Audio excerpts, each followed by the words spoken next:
Welcome into the Big City Sports Podcast. We have another episode coming up, and the NFL draft took place over the weekend. And man, did we see some big swings from some of these front offices, one starting with the Bears.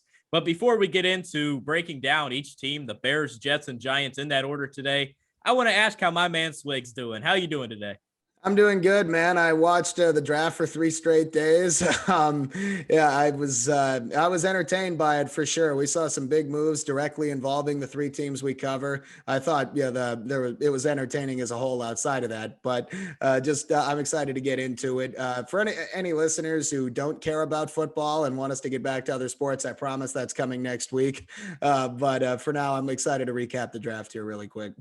Yeah, it should be a lot of fun today. I'm excited to break it down. And let's start right at the first selection that the Chicago Bears made. And a lot of people on draft day were thinking, okay, cornerback, wide receiver in need when you're picking at pick 20. So everyone assumes that that's where you need to go. Playmaker either on the defensive side with the loss of Kyle Fuller or on the offensive side where you still need to find a legit wide receiver too. Maybe that's Mooney. But anyway, we all thought that's where they were going to go. They trade up to 11 with Dave Gettleman, and we'll get into that when we get into the Giants talk, but they select their quarterback of the future in Justin Fields. And when I first saw this, I was like, wow, Ryan Pace made the right decision. He finally made the right decision. And not only that, but this could potentially be a job-saving move for him and head coach Matt Nagy. What do you think of the take? Man, looking at it from the Bears' perspective, I actually really like it. So Justin Fields is my quarterback too. I actually had him above Zach Wilson on my big board that I did finally manage to get shared last week. And I really do like his combination of athleticism and arm talent. I do think there's a little work to do with him, but I thought it fell very well for the Bears to go up and make that move because like we all knew, it was going to be Trevor Lawrence and Zach Wilson at the top, and then one of Trey Lance or Mac Jones at number 3. It ended up being Trey Lance. And then for the most part, I was actually a little surprised by how it fell after that. Like I had Pitts to Atlanta. And then we talked about Chase being a possibility for the Bengals, and I predicted Waddle to the Dolphins correctly. To me, the board started to fall where the Bears could make that move around the 7th pick because the Lions did not end up trading out, took Penei Sewell, who I still think is the second best player in the draft. And then the Panthers and Broncos both ended up taking corners. So Justin Fields falls a little bit. The Eagles trade up. We know they weren't going for a quarterback. So that left the Giants, who had 4 players they were targeting all off the board, in the position this time where instead of reaching for Eli Apple, they make the trade down. And the Bears, knowing they have to pay a price to get that quarterback, otherwise they're not going to get Fields. They give up a 1st-round pick in next year's draft. There was swaps of the 4th rounder next year and 5th rounder too. But it's a move. Like we talked about, Ryan Pace, Matt Nagy might have to show some desperation because their jobs are on the line here. And they went out and got a supreme quarterback talent at 11th overall. I thought it was a great value. And I respect the guts for them to go out and do it. I respect it as well. And you mentioned about how the draft unfolded. And to me, it really got interesting when the Panthers, who we all expected to go offensive playmaker, whether it was Kyle Pitts if he fell or a wide receiver to potentially replace Curtis Samuel on the outside, they ended up going J.C. Horn to make it 8 straight defensive picks for that franchise. So, I mean, that was the first curveball where it's like, okay, how far can these quarterbacks fall? And it seems like Mac Jones fell into the lap of the Patriots, which, I mean, I'm not the biggest Mac Jones guy. I didn't believe he was a 1st-round talent. But, I mean, for Justin Fields to fall to a position where the Bears felt comfortable of moving up and taking, I think that's just a big move for the Bears franchise. But let's look at it this year. So if you look at Justin Fields this year, I personally think he is a Matt Nagy-style quarterback, one that likes to move around a little bit, how he used to have in Kansas City with Mahomes, and just the style of quarterbacks that have that added mobility. I think that's a move that's huge. But going into this season, they also signed Andy Dalton. They gave Andy Dalton the phone call, let him know that they were going to take Fields. He was okay with it. They showed him more respect than the Packers showed Aaron Rodgers. But I mean, you look at the selection of Justin Fields. When week 1 comes around, do you think that he has a fantastic preseason and he's just automatically the starting guy? The situation reminds me a lot of what the Browns had in 2018 when it was Tyrod Taylor and Baker Mayfield, when they were saying Tyrod was going to be the starter. And Baker Mayfield came in week 2 or week 3, I forget which, and led them to a win over the Jets and never gave the starting job back, right? I feel like it's going to be like that. The Bears said Dalton was going to be the starter. They say they want Fields to sit a full year behind him, like Mahomes sat behind Alex Smith in Kansas City. But we also just talked about the desperation the Bears just showed for this move. And the Bears have a tough schedule this year. And if Andy Dalton comes out and the Bears start 1-6 or whatever, which seems like a possibility, they're going to go to Justin Fields. If not, it's going to be long before 1-6. It might be at 1-2. I mean, it's just he's not going to have a full season leash. There's just no way. The Bears have guys coaching and managing for their jobs here, and it's just not going to happen. They don't have that margin for error. So I am really curious to see it. I feel like Dalton will probably end up starting week 1, but if he's the starter after the first month, I'd be really surprised. If Andy Dalton's the starter week 1, well, I should backtrack a little bit and say, once the NFL schedule is released, that's when I think I can make a decision on when Justin Fields is going to play. Because if they have a week 5 bye and say the Bears are 1-3, Dalton 6 touchdowns, 3 interceptions, mediocre play, but you're not really getting anything, that's where you make a switch on a bye week that sets up a starter long-term in Justin Fields. Now, it all depends on the record, and the Bears have a team that seems like year after year, they can still find a way to break even at 500. Obviously, this year you can't do that with 17 games. But, I mean, it's crazy because the Bears, I feel like, are so close, but yet so far. But with the pick of Justin Fields, it definitely makes them closer on the spectrum to potentially being a playoff team, as opposed to if you would have gotten someone that could have potentially. Now, I'm going to have to eat my words. Earlier, I mentioned that the Bears would not make the playoff for the next decade. That doesn't seem very likely right now, but I think the selection of Justin Fields definitely helps them long term.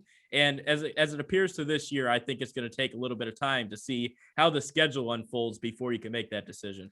Right. I mean, that's definitely part of it. The NFC North is interesting right now because we don't know what's going to happen with Aaron Rodgers in Green Bay. And Detroit is obviously at the beginning of a very long rebuild process. The Vikings are a bit of a wild card. They're a pretty talented team that's underachieved the last couple of seasons. But the Bears have a very difficult non-conference schedule as well, playing a couple of Western divisions, I believe, where it's going to be tough for them to win more than 2 of those games. And I still don't see them like throwing Justin Fields into the fire right away. I do think that possible early bye situation, have him play after the bye week, makes a lot of sense. But at that point, it might be too late for them in the 2021 season. It's definitely something you have to think about. I'm not going to believe that a drafted quarterback will succeed in Chicago until he actually starts to prove it, because we've seen the Bears make aggressive moves before, both with trades and in free agency. And in just the last 12 years or so, with Cutler first and then Trubisky, and they haven't obviously worked out very well. But I do think this one has the potential to be different. Could the Bears be a playoff team down the line? Yes. Do I think that's what they're going for in 2021? No, I don't think so. I'm sure they wouldn't complain if they end up in the playoffs again, but especially if they're starting Dalton and considering some of the holes that are still on the roster, I'm not seeing that that's necessarily the goal. Although unless there's a mandate from the ownership, and we all know the Bears ownership is pretty stupid, but I do respect the aggressiveness. They took a big risk though. If Fields does not work out, they gave up a lot of draft capital in future years. Those 2022 picks are extremely valuable in what's supposed to be a deep class and a normal pre-evaluation cycle. So this does have backfiring potential, but if Fields does develop, giving up the first rounder and extra picks is completely worth it. Yeah, that's true. I mean, it has the potential. And the reason I say that it has the potential is you look what they did with their second round selection, and they gave him protection with Tevin Jenkins, who a lot of people pegged as a late first round pick, maybe to one of those playoff teams that needed some left tackle help. But I mean, he was there at pick 39 they got from Carolina. They ended up moving up to take that pick with Tevin Jenkins. And that's what you do. That's how you win in this league. You get your left tackle after you get your quarterback. We saw a similar strategy with the Jets, but we'll get into them later as well. But that Tevin Jenkins pick, that's where I'm like, okay, the Bears hit a home run in the first round, but now they're hit a grand slam in the second round because it just got better.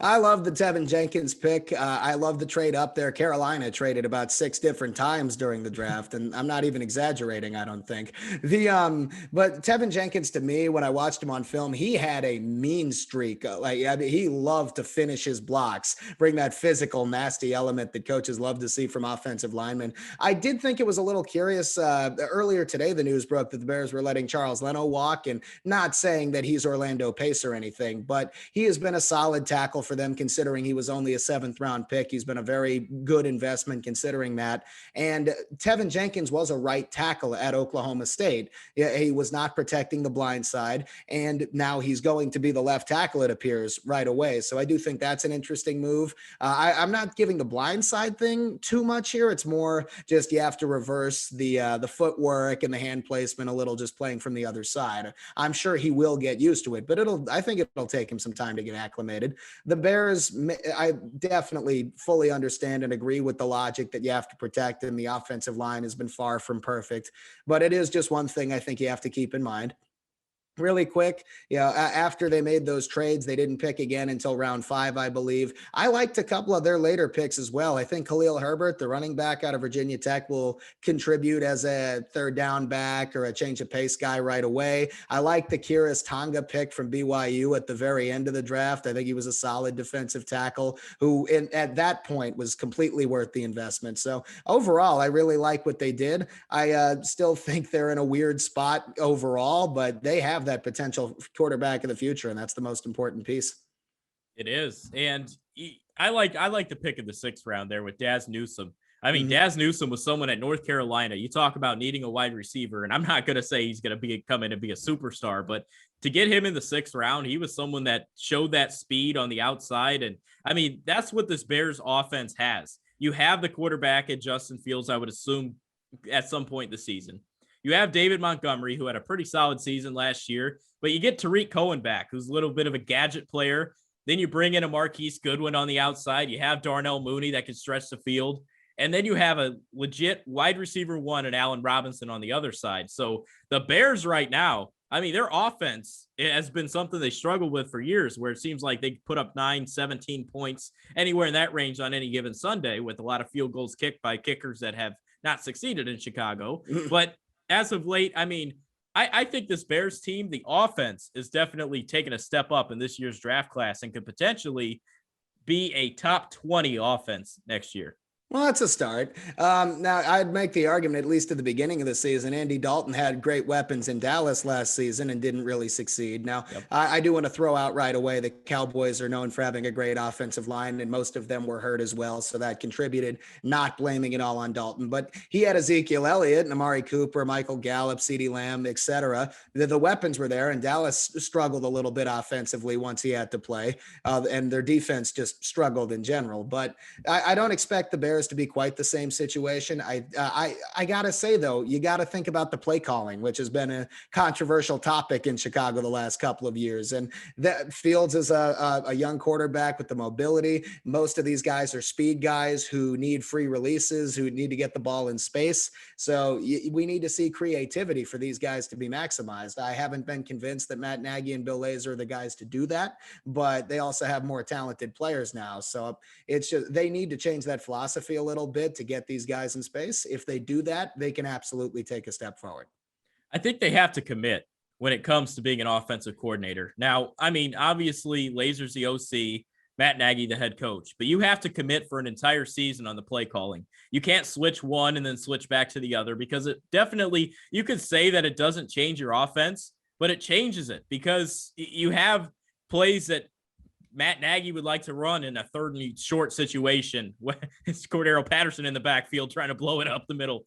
But Bill Lazor, on the other hand, would try to maybe pass in a short yardage situation. So you do have those sort of, it's a similar offense and as far as the plays and the structure, but the play calling can go a long way. And I feel if you start poorly with Andy Dalton and Matt Nagy has those play calling duties, if he gives it to Bill Lazor and then Justin Fields comes in, that can sort of get messy. So I think Matt Nagy should stay calling plays and ride or die with his job with this Bears team and try to build whatever Fields can bring them. And maybe it works well because he has a more talented quarterback. I think Fields is the best quarterback Chicago's had in the last 5 years the second he steps on the field.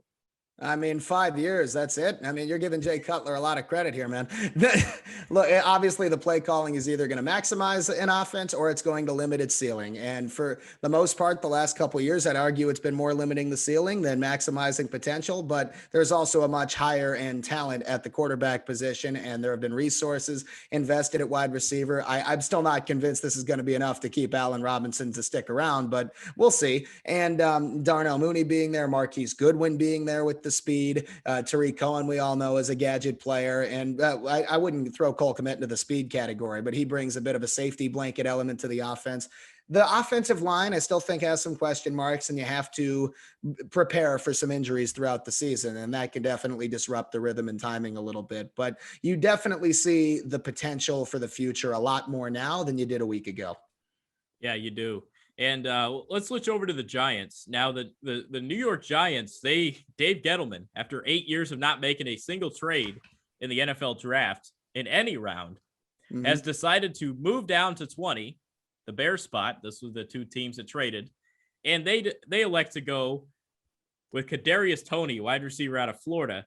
And what that tells me is they were going to go Devontae Smith if they stayed at 11, because, I mean, he was off the board. You got a good offer from Chicago, and you had to jump on it. And not only that, but the Eagles ended up taking Devontae Smith right in the pick before. Now, I don't agree wide receiver was where you should have gone with this pick, but they ended up going Kadarius Toney. What are your thoughts? Let's start with the trade first, because I honestly think that's more impactful and consequential than the Toney pick, and I'll get to that in a second. I loved the decision to trade down. I was pleasantly surprised when it happened, and I thought the Giants got a fantastic haul in that trade from Chicago. Even if Fields turns out to be the best quarterback of all time, the Giants were not going to be taking a quarterback with that pick. So I really like what they did this time. I brought up Eli Apple a few minutes ago because the last time this really happened was 2016. The Giants had the 10th pick then, and they wanted either Leonard Floyd or Jack Conklin, but the Bears traded up to 8 to take Floyd, and the Titans traded up to 9 to take Conklin, and the Giants clearly didn't have a fallback, so they stayed at 10 and picked Eli Apple, which was obviously a fucking disaster. But this year, the Giants wanted one of a few players. I agree. I thought it was very clear they wanted Devontae Smith. If Jalen Waddle was still on the board, they would have taken him. Or if they were very high on J.C. Horn and Pat Surtain as well, and they ended up going 8 and 9.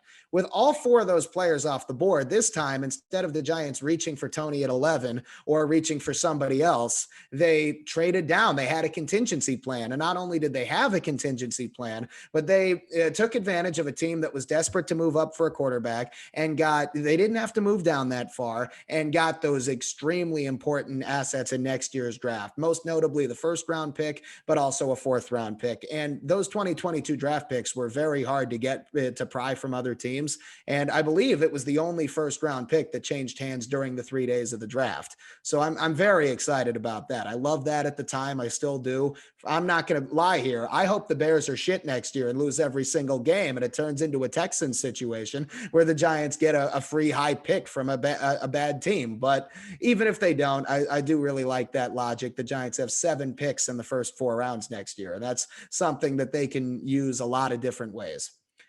Then they ruined my excitement by taking Kadarius Toney. Now, I don't hate him. I was never huge on him throughout the process, but I do legitimately see the talent. You could make the argument he's like a light version of the Devontae Smith in terms of the skill set he brings. My biggest gripe, I agree that the Giants had bigger needs than playmaker, especially after signing Kenny Golladay in the offseason. Even John Ross and Dante Pettis at the end of the roster have that kind of ability to a limited extent, right? But my even bigger concern is Jason Garrett's not going to use Toney well. They're giving Jones weapons. That's great. I still don't have enough trust in the offensive line. The Giants clearly have more belief in it than I do. But even if they had a great line and they have the playmakers and hopefully a healthy Saquon Barkley, I have always disagreed with Garrett's philosophy offensively. And I think Kadarius Toney is a player that will succeed if he's used creatively. The problem is Garrett's just not creative. Yeah, he's not. And I did not like this pick at all. But then the rumors after the draft came out that the Jaguars wanted Kadarius Toney. So as a Jags fan, I was sitting here like, okay, I honestly, even though I hated the ETN pick, I would have liked him better than a Kadarius Toney in that spot. But anyway, getting back to the Giants, I mean, Kadarius Toney, you brought up earlier, if they would have taken him at 11, that would have sent New York into shambles because you wouldn't have gotten a second first round pick, and you wouldn't have, you still got the guy that you potentially reached on an Eli Apple situation. So that could have been, you avoided a disaster there. I personally thought on the board, I wasn't sure. Christian Darrisaw was still there, was he not? He was. He ended up going 23. Yeah, I thought they should have gone Darrisaw. I'm sitting here like, okay, they traded down. They could still get a lineman. I was shocked to see Darrisaw fall that far. And then you also see someone like an Azeez Ojulari, who they ended up picking up at 50. I thought that was another spot they could have gone. They could have went Kwity Paye, who went a pick behind him. So that's where I was thinking, maybe like a defensive end, because we know about the pass rush issues, or maybe the offensive line. But I think that right there, the pick of Kadarius Toney says, all right, Andrew Thomas, we believe in you, and we want you to play football and be better next year. Yeah, I mean, the Giants took 3 offensive linemen last year. They took Thomas, who got better at the end of the season, and I think it's reasonable to expect him to improve at least somewhat in his second season. But the others were Matt Parrott in the 3rd round and Shane Lemieux in the 5th. I obviously not the same investments into them. I have bigger concerns about the guard play than anything else, and it's going to end up being Will Hernandez and Shane Lemieux most likely, and I'm not big on that. Maybe they bring in Trey Turner here in free agency. He's still on the board. He's been in Carolina before, but anyway, the Giants, though, Gettleman made it clear in a press conference they wanted to get weapons for Daniel Jones. And I thought, okay, well, they went out and got Golladay and Ross in free agency, so maybe they'll wait until later in the draft to do that. But nope, Gettleman addresses a position of need or perceived need, and he gets it. So I don't love the pick at 20, but I do obviously know Tony's extremely juiced up and explosive. He's extremely agile. I just think he's raw, especially as a route runner. And I think he gets jammed at the line of scrimmage a decent amount, and it won't create separation that way. You have to scheme releases for him and get him in motion. And that's where I have the concerns with Garrett, who just didn't use enough pre-snap motion, which I think is a must in today's NFL. But I definitely see why they picked him. I know John Ross and Dante Pettis, which I think only one of them will end up making the roster now. Whichever one makes the roster, it's a 1-year stopgap in all likelihood. Maybe it ends up being a replacement for Darius Slayton down the line or Sterling Shepard down the line, because Shepard's a great slot receiver, but he also has an entirely different skill set than Tony. To me, he's kind of the opposite. He's a great route runner. He doesn't have that top end speed or explosiveness. So it's just an interesting compliment. They do have a lot of depth at the skill position players now. And hopefully a healthy Saquon Barkley comes back, but kind of similar to the Bears. You're surrounding a young quarterback with weapons. I have questions about the play calling in the offensive line. Going in, but that 2nd round pick, the Giants traded down again. Trader Dave all of a sudden got a 3rd round pick next year from the Dolphins and ended up with Ojulari at 50. And I do agree he was a great pick at that spot. Yeah, Ojulari. I mean, they went the rest of the draft. This was shocking. I told you, I thought they should have gone offensive line, but I mean, Ojulari's there. You don't want middle of the pack offensive linemen. You did that last year. You mentioned Lemieux and Parrott, but they went 4 out of the last 5 picks on the defensive side of the ball, including Aaron Robinson, who I thought was a steal. You talk about a corner from UCF. I liked both UCF DBs. I think I'm drawing a blank on the other. Was it Richie Grant? Richie Grant and Aaron Robinson are 2 that really jumped off the page for me. I think those 2 are going to be great in the NFL. And then they also picked up Elerson Smith from Northern Iowa. You get a Wayne Gallman potential replacement in a worse role with Gary Brightwell back there at running back from Arizona. And you wrap it up with Rodarius Williams, the cornerback from Oklahoma State. What do you feel about the following picks in the NFL draft for the Giants? Yeah, I mean, I'm still not thrilled they never addressed the offensive line. Aaron Robinson, I like him. You mentioned him as a potential steal previously, and I'm not disagreeing that he was a bad value. Similar to the wide receiver, I think the Giants had bigger needs than corner, though, because they have James Bradbury. They brought in Adoree Jackson in free agency, and they drafted Darnay Holmes, who had a good rookie year in the nickel last year. So at best, he's going to be your 4th corner, right? So I don't see him having a huge impact on the field in his first season. I don't see it because the Giants at safety also have Jabril Peppers, Logan Ryan, and Xavier McKinney. So I don't see him getting on the field too much outside of special teams unless there are some injuries. I do think he fits in well. He's a good press man corner, and Patrick Graham, the defensive coordinator, likes to run those press man concepts, and he couldn't really last season with the Giants personnel at corner behind James Bradbury. We talked about that repeatedly being a weak spot, but I think the Giants did a pretty good job to address it, and I think that Adoree Jackson and now Aaron Robinson are both capable of playing that. So that is one thing I do see with the move. Rodarius Williams in the sixth, I don't see him being anything but a special teams player, at least at the beginning, because similar to Robinson, where the hell are you going to play him? I do like the Ellerson Smith pick a lot in the fourth round. The Giants, Azeez Ojulari is not going to solve the pass rush issue by himself. I think Smith is a really long, he's 6'6", I believe, athletic player who has some pretty good bend around the edge. And the game I watched from him in preparation, he was against North Dakota State, and he beat Dylan Radunz clean a few times and got to Trey Lance, and I was impressed by that. So I think he's worth the investment in the fourth round.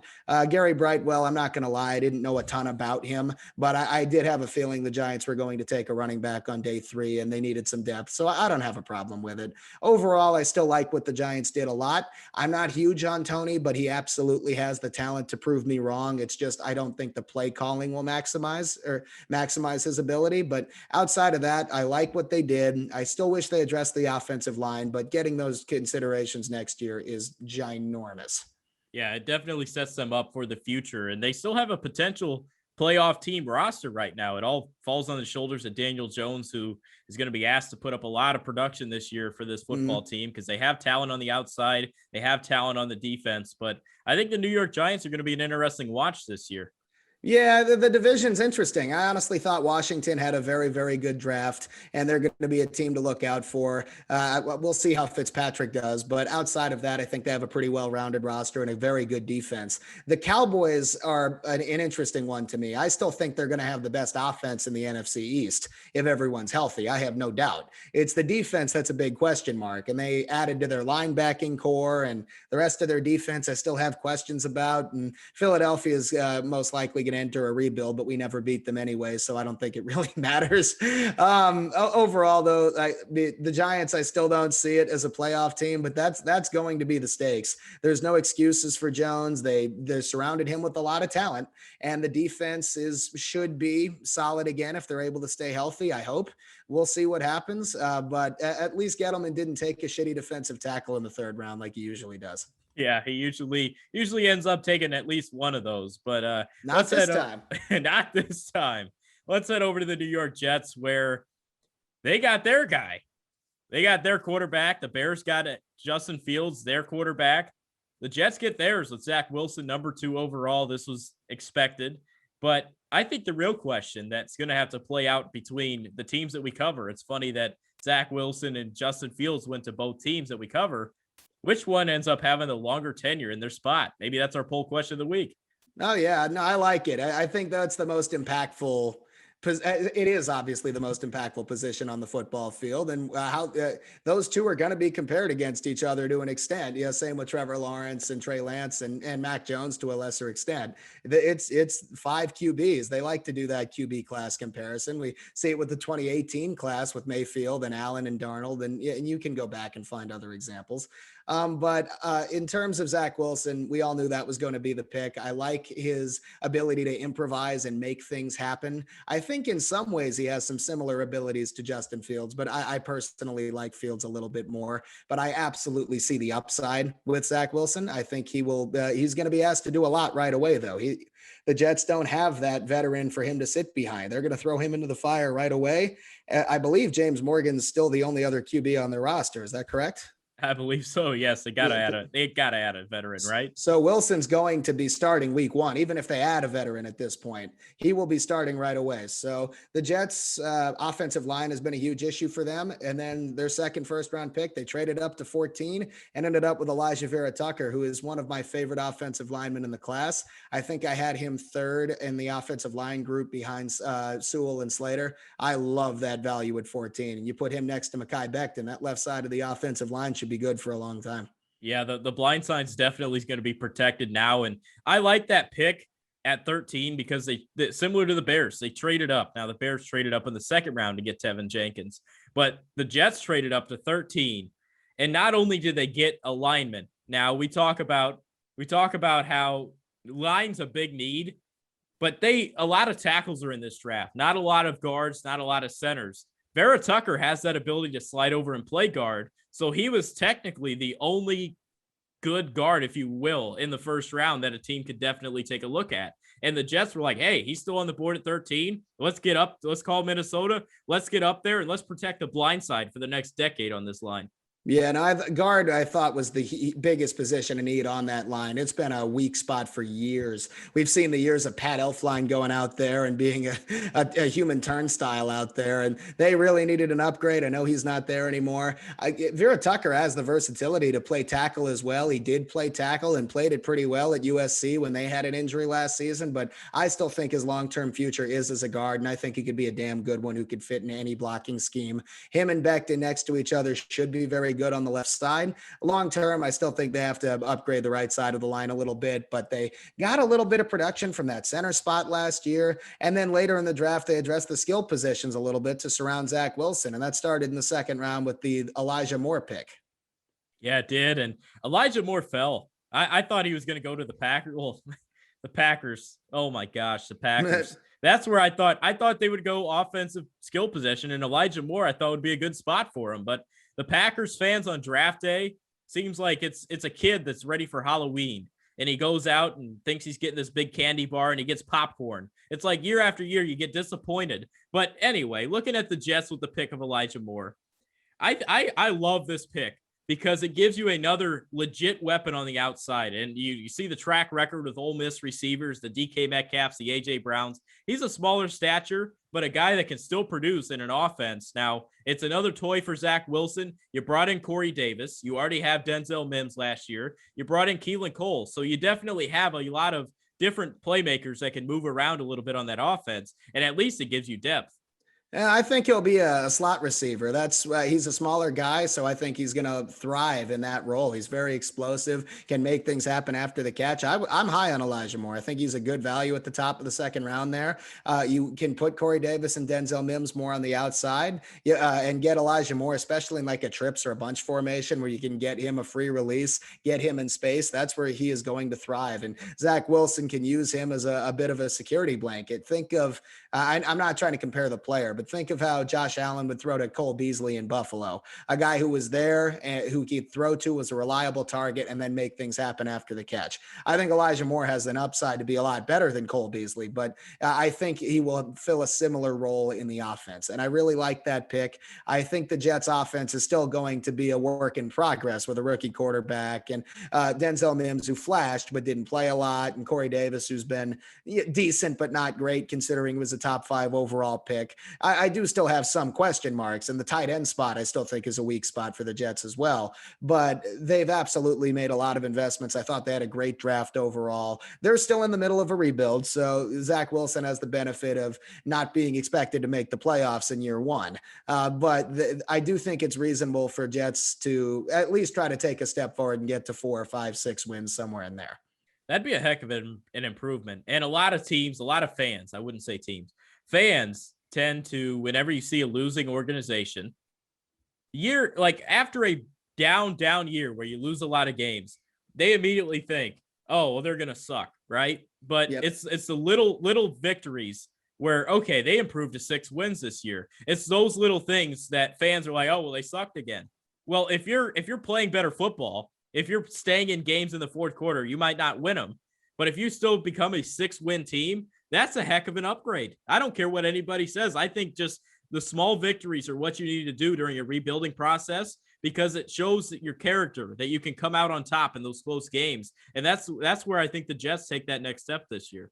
Well, to me, the key for a bad team is at the end of the season when the games don't really have much meaning and you might be going for a draft pick as a fan base, or is your team still playing hard for you? I thought one of the reasons I thought the Dolphins were in good shape is because they were playing extremely hard for Brian Flores at the end of 2019. They took a huge step forward last season, and I think they can build on it. Hopefully, to a lesser extent, I thought the Giants played hard for Joe Judge as well. I know that their games actually technically had playoff implications, but only because they played in a historically terrible terrible division, right? But they were still playing hard, even in the games where they didn't really have a chance, which is good.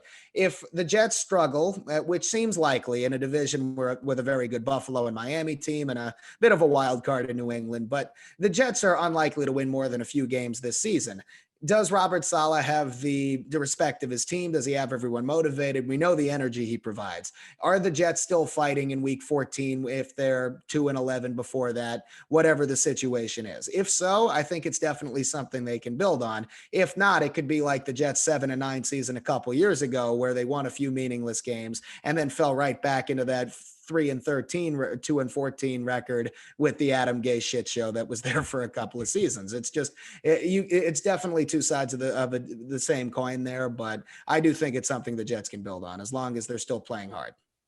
Saleh's a coach you have to play hard for. I mean, he's going to bring that extra added energy to where even if you do have a losing record, just seeing the guy fired up is going to make you want to play football and play for him. And those are the coaches that tend to get a lot out of their players, is the ones that are fired up. Now, it could be bad, like if you're just harshing your players every single time, but if you're fired up with them and excited to play the game and cheering about big plays, that's the kind of coach you play for. And that's someone that can go out there and definitely command leadership in the locker room and a lot beyond that as well. But let's get into a few more picks that they ended up taking. And I found it hilarious that Two Michael Carters. Yeah, but the best part of this, they took Michael Carter, the running back out of North Carolina, right?